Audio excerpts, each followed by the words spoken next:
Hey, and welcome to episode 20. Today we're talking about The Pleasure Trap. Now, this is a book that I just recently read by Doug Lisle and Alan Goldhammer, and it was amazing. And I wanted to kind of give you the Coles Notes version because it's so related to what I do in the world. My mission in life is to help midlife mamas find their purpose and love their lives and love themselves and just go out and achieve everything they've ever wanted to achieve. Why? Because I'm a midlife mama and I'm going through it, and it's relatable and it's hard. And when we have our kids, somewhere along the way we lose ourselves. And when our kids no longer need us and go off on their own, boo-hoo, it's time for us to get back to who we are, and we've forgotten how to put ourselves first. And so that's where the journey can be really hard sometimes. And so when I was reading this book, it was relative to, hunger and eating and why we weigh as much as we do. And I translate it to us midlife mamas, and that's my job. But the book is based on, it talks about, human desires. Like, our whole purpose for being here is to survive and then reproduce. That's our animal instinct. And back in the day, that's what we did. And over time, it's getting easier and easier and easier to do that. Like, you can see when you look at history why it was so hard to survive. It was literally survival of the fittest. And now times have changed, but we still have this innate desire in us. And the way society is created, there's an overconsumption. So our pleasure triad is this. There's three things that our brain is designed to do, the human brain. Seek pleasure, number one, avoid pain, and conserve energy. And so when we look at that from our hunger drive point of view, basically back in the day it was, hey, we feel hungry, that's the pain, we eat, that's the pleasure, and then it goes away. And we try to do that by conserving as much energy as possible. And every animal is designed to eat and get food in the most conservative way, energy conservative way as possible. And so when you look at the law of satiation, which is, hey, we've had enough. Because when you look at nature, and you know that I believe that nature has all the answers, because you just look at a tree or you look at a flower, a plant, and you know that it just does what it's naturally designed to do. There's no thinking. It just does what it's instinctually designed to do, and everything works out well. And there's so many mechanisms that go on behind the scenes that it's mind-blowing. The same as the human body. The human body is mind-blowing. But we're designed just the same as those plants because we are also nature. We always forget that we are nature. And so there's three mechanisms of the satiation. The satiation is designed so that we don't overeat. And those are hormones that regulate that. There's hormones that are released that say, hey, you're hungry. There's the ghrelin, that's a hormone. And then there's hormones that are released that say, hey, you've had enough, and that's the leptin. So hormones rule our body. But the three mechanisms of satiation are, one, the stretch sensation. When we eat, our stomach stretches and this neural signals go to our brain being like, hey, there we go, we've had enough to eat. Number two is the nutrient sensation, which means there's receptors for carbs, fats, and proteins going, okay, yep, we've got enough carbs, we've got enough fats, we've got enough proteins, and fiber and water, all of those things. And then there's the Yowell circuits, which are short-term energy stores, fat reserve, monitoring systems, that kind of thing. And this signal discourages eating. So all three of those together would equal satiation. But the way it was designed, it worked really well in the past, but now, because of our modern day diet, it's so artificially concentrated. It's so dense and polluted with all of the addictive substances and so concentrated that it doesn't work anymore because we're eating foods that are so calorie dense that it doesn't fill up our stomach. And we don't get those cues. We're not getting our macronutrients. And so we're overeating, but we're malnourished all at the same time. I mean, it's the craziest thing. This is the plight of modern day society, is we're killing ourselves by the foods that we eat and over consuming. And what is in our foods is killing us as well. So if we are trying to go by the laws of nature, but those have been studied by scientists who are being paid a lot of money to figure out how do we crack these codes, and then all the ways to this, the pleasure, the pain, and the conserving of energy is added into our foods to make it really desirable from us so that we can't resist it, because the pleasure is the sugar, the pleasure is the fat, the pleasure is the salt, and then the pain is not having it. And the conserving is we can literally order this stuff to our door. We don't have to expend any energy at all to get highly condensed foods, calorie condensed foods delivered right to our door. Minimal energy. And this is what's creating this epidemic right now. And so when we understand it a little bit better, we can do better. And when we take our health into our own hands, then we realize that prevention is the best medicine, and we're in charge of that. Our modern day diet is artificially concentrated with high fat animal products, oils, sugars, and other refined carbs. Our ancestors rarely consumed as much as 20% fat, and today 35 to 80% of it's fat. Wild animals, if you look at wild animals, they never overeat. When they have had enough, they stop. Why? Because their hunger cues haven't been hijacked. They're still following the laws of nature, the way their body is designed to be. Hey, you're hungry, you better eat, or you could die. And then, whoop, you've had enough. Don't overeat because you could die, because that would be bad too, right? And when we deviate from that, that's when all of the chaos ensues. Today, like, one of the main things in our food that helps us to feel satiated, that helps us to stop overeating, is fiber and water. And both of those things, well, it's fiber, water, and nutrients, and all of those things are removed from food so that they can have a longer shelf life, so that they can sit on the grocery store for longer, so that they can be sold and shipped overseas. But the bulk has been removed, and that's what helps keep us satiated. All the societies in the world that do still consume large amounts of fiber have way less heart disease and stroke and diabetes and digestion issues. Like, all of these modern day diseases are way lower in the societies that still have fiber in their diet. It's really important that we get back to what our bodies are designed to do.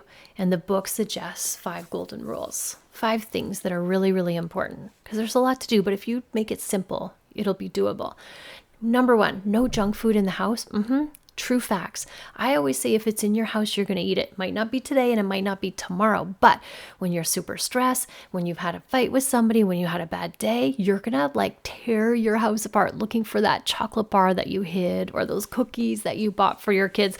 I like the one, and I do this too, of where when I'm at the grocery store, I might be like, I'm going to buy this. My kids would love it. And like in my subconscious, I know that I'm buying it for me for the time when I need it. It's like, catch your brain doing tricky stuff like that. No junk food in the house, because if it's in your house, you will eat it eventually.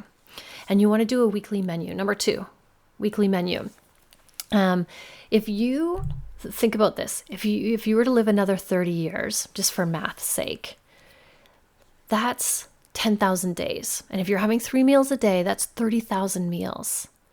So I think that huge volume deserves some efficiency and organizing, because efficiency is key. Remember, one of the triad is conserving energy. So if you can make your meal prep as easy as possible, your brain is going to love that, and it's going to be easier to do. And so you want to plan out your meal, do your grocery list, go shopping. If you have non-perishables, buy them in bulk, so you only have to buy them once a month or once every couple of months, like chickpeas. I eat a ton of them. I just buy them by the case full, and then I don't have to worry about them every shop. So you're setting yourself up for success when you pre-plan your meals, because your brain too has made a decision ahead of time. Oh, I'm eating this meal. Okay, good. Less chance that your monkey brain is going to come in and change it. And then number 3, you want to cook in quantity. So you want to pre-make your meals, prep your meals. Food prep, batch create your foods. I usually do it on a Sunday. I'll steam like 20 white potatoes, and my kids now love it. Once they're cooked, they'll just eat them raw or eat them cold. They'll chop them up and put them in the air fryer. They love making potato chips or wedges out of them. And they're like self-sufficient, and they can cook that up anytime, and it's super, super easy. So it's really important that you batch cook. The 3 things that I like to pre-make are your starches, because that's key, and then your soups, because that's more veggies, right? And then your sauces, the more veggies that you're going to put on top of your veggies. So if you can prep those 3 things, you are headed for success, my friend. And then the book says create a carb pack. I talk about like a snack pack, like a case of emergency thing. Always be prepared with some sort of healthy food in case you get hungry and you're stuck and you don't have anything. Boom. If you're hungry and there's nothing else to eat, you're going to eat whatever you can get your hands on. So try to avoid that. And number 5, the recommendation is get help. Food prep, like order the food boxes, or like I like to now buy frozen veggies, because then I always have some on hand. The fresh ones, I go through them pretty fast in my week. And so then I can always turn to the frozen ones, because they flash freeze them. They're just as healthy.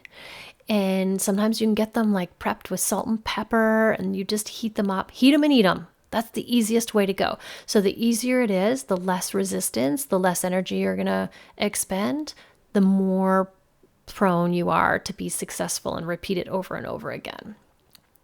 And making those healthy choices, okay? You also the other things to consider, you want to move your body every day. Now, calories in, calories out is a thing, but it's not a thing. Here's how it works. Yes, you want to take in less calories or expend more calories than you're taking in, but you don't want to count calories. You never want to count calories, because not all calories are created equal. You want to keep your mind open to this concept here. All calories have a density, or all foods have a calorie density. So there's some foods that are low on the calorie density, which means you can eat a lot of them and you're not going to go over on your calorie intake. And then there's other foods on the opposite side of the spectrum that are super duper high in calorie density. And you're going to get like a little amount, this much, for the same amount of this much of the other one on the other scale. So you're going to get, for the people that aren't watching this, you're going to get like a handful. We're talking about oils are on the calorie dense side. And then the other side, you can get huge bowls full of vegetables. Vegetables are on the lowest, 100 calories per pound. And then on the other side, we're talking about 4,000 calories per pound of the oils. So you can see calorie density, what's going to fill you up, what's going to make you feel satisfied. The huge amounts of broccoli or the small amount of an oil. And that's how it works. And when I teach my clients, I take the best of all that I've learned over the years and put them together. And we talk about the starch solution and the 50-50 plate and the volume eating, and all of that together comes together to make an amazing lifestyle of healthy eating where you feel satisfied and you're never in restriction or depriving yourself or limiting what you eat, because your brain is going to lose it. If you say, hey, you can only eat this much, doesn't matter how hungry you are, stop it. You're done for the day. That's not sustainable. But what I'm talking about is very, very sustainable. And that's why I'm so passionate about it, is because when I do my Instagram videos, I talk about eat this to lose weight. And the reason I say lose weight is because the societal construct is we need to lose weight to be lovable. We need to have a nice body that's lovable. So I say that to get people's attention. But what I'm really saying is every food you eat makes you healthy or sick. You can eat lots of healthy foods. You don't have to restrict how much you're eating. You just got to know what you're eating and when to eat it. And then you can take away all of the energy you put on thinking about food and thinking about your body and thinking about how much you weigh and thinking about what clothes you can wear and thinking about if you're lovable because of your weight. You can eliminate all of that from your life and you get down to what's really important of doing all the things that you love, giving your attention to the people that you love and doing things that light you up and not having to expend so much energy on weight loss, because it's not about that. You want to heal your body with foods, and a side product of that, a benefit of that, is weight loss. So when we can retrain our brain to think, how can I get as much food into my body and as many nutrients? Like, I want people to think about eating and food from a place of nourishing my body, because that's what it's designed to do. But throughout the years, the food industry has totally hijacked your dopamine, and now it just is in control. They've spent hundreds of thousands of millions of dollars on figuring out the pleasure center of your brain and how to control it to make you want more and more and more. Now it's like, I recorded this podcast once and then it didn't save to my computer. So I'm going to tell you this story again. It's like in the book, they talk about the frog that they put into a pot of water and then they slowly heat the water up. And the frog doesn't notice because it's adapting to the temperature. And the frog just stays in the water until eventually it dies because it got too hot for it, but it didn't notice it. And that's what's happening with the food industry is there's so much sugar, addictive chemicals and fats and flours and salt. Those are all highly addictive. But the more we eat them, the more we get used to that being the normal. And we become the frog, not realizing that we are killing ourselves with the foods we're eating just because we become accustomed to it. Our bodies are adaptogens.